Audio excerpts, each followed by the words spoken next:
राष्ट्रीय कांग्रेस पार्टी के अध्यक्ष शरद पवार ने बीजेपी पर निशाना साधते हुए मंगलवार को कहा कि पिछले 9 वर्षों में मोदी सरकार केवल प्रतिद्वंदी राजनीतिक दलों में फूट डालने में लगी रही है। पूर्व केंद्रीय कृषि मंत्री शरद पवार ने जलगांव में एक रैली को संबोधित करते हुए कहा कि बीजेपी महाराष्ट्र के साथ साथ केंद्र में भी सत्ता में है, लेकिन उसे राज्य में किसानों की परेशानियों की कोई परवाह नहीं है, जो कम बारिश के कारण सूखे जैसी स्थिति का सामना कर रहे हैं। शरद पवार ने साधा निशाना। शरद पवार ने उत्तरी महाराष्ट्र के जलगांव में अपनी रैली से पहले नासिक, बीड़ और कोल्हापुर जिलों में रैलियां की, जो क्रमशः एनसीपी के बागी मंत्रियों छगन भुजबल, धनंजय मुंडे और हसन मुशर्रफ के गृह क्षेत्र है। उन्होंने कहा कि देश में मोदी सरकार है। पिछले 9 वर्षों में उन्होंने क्या किया है? वे केवल विभाजन की राजनीति में लगे हुए हैं। बीजेपी ने शिवसेना एनसीपी में विभाजन कराया। लोगों ने उन्हें जो शक्ति दी थी उसका उपयोग अच्छे उद्देश्य के लिए करने के बजाय उन्होंने इसका उपयोग ईडी और सीबीआई के माध्यम से विरोधियों के खिलाफ झूठे मामले दर्ज करने में किया। पवार ने कहा, साथ ही जनता द्वारा उन्हें दी गई शक्ति का इस्तेमाल जनता के लिए करने के बजाय उन्होंने सीबीआई, ईडी के माध्यम से लोगों के खिलाफ झूठे मामले दर्ज करने का काम किया है। अनिल देशमुख ने भी इसका जिक्र किया। उन्होंने हमारे एक महत्वपूर्ण सहयोगी को बिना किसी संबंध के कुछ महीनों के लिए कैद करने का काम किया।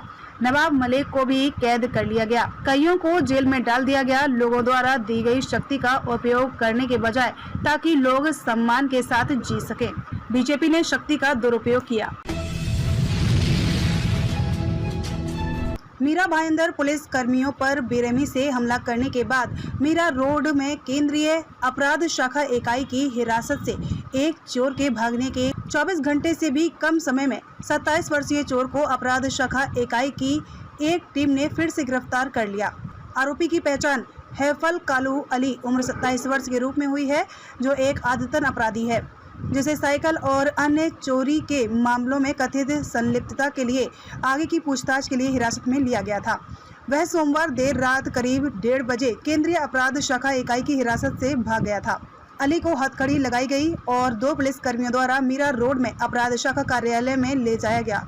हालांकि जब पुलिस कर्मियों में से एक रात का खाना लाने के लिए बाहर गया तो अली ने मौका देखकर हथकड़ी से अपने हाथ छुड़ाने में कामयाब रहा। उसने जय कुमार राठौर नाम के दूसरे कांस्टेबल पर रॉड से जानलेवा हमला किया और भाग निकला। सिर में गंभीर चोट लगने के कारण राठौर को एक निजी अस्पताल में ले जाया गया, जहां उनकी हालत गंभीर बनी हुई है। घटना की गंभीरता को भांपते हुए एमबी पुलिस आयुक्त मधुकर पांडे ने आरोपियों को पकड़ने के लिए अपराध शाखा इकाई को तैनात किया।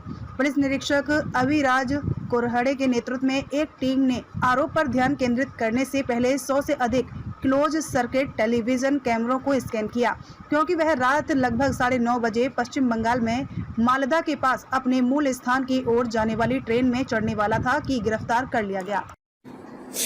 सर, एक आरोपी को अपने छत्रपति शिवाजी टर्मिनस से गिरफ्तार किया है, जिसने हमारे पुलिस कांस्टेबल पर हमला करके किया था। क्या मामले में उस आरोपी को अटक किया था, क्या पूरा मामला था?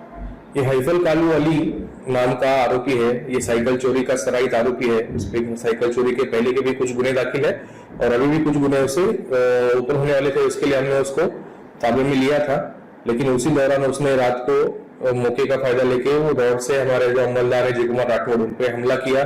उनके सिर पे गहरी चोट आई और वो वहां से भाग गया। और वो कुछ साथ ही साथ हमारे हवलदार जय कुमार है, उनका मोबाइल भी लेके गया। तो वो जो हवलदार जय कुमार है वो अभी उनकी प्रकृति गंभीर है, अभी स्टेबल है, लेकिन उनके उपचार चल रहा है। और ऐसे ही वो पुलिस कर्मचारी पे इतना जबर हमला उसने किया था, इसके लिए फिर हमने वो भाग गया, उसको पकड़ना जरूरी था।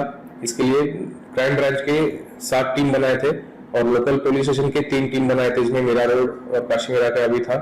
तो ये सब कम से कम 100 लोग और 10 टीम लगाए थे। वो रहने का कलकत्ता का है, तो आशंका थी कि वो वहां पे भाग जाएगा। इसलिए मुंबई के सारे स्टेशन, थाने के सारे स्टेशन, कल्याण, ये सब पूरी जगह पे हमने टीम्स तैनात किए थे।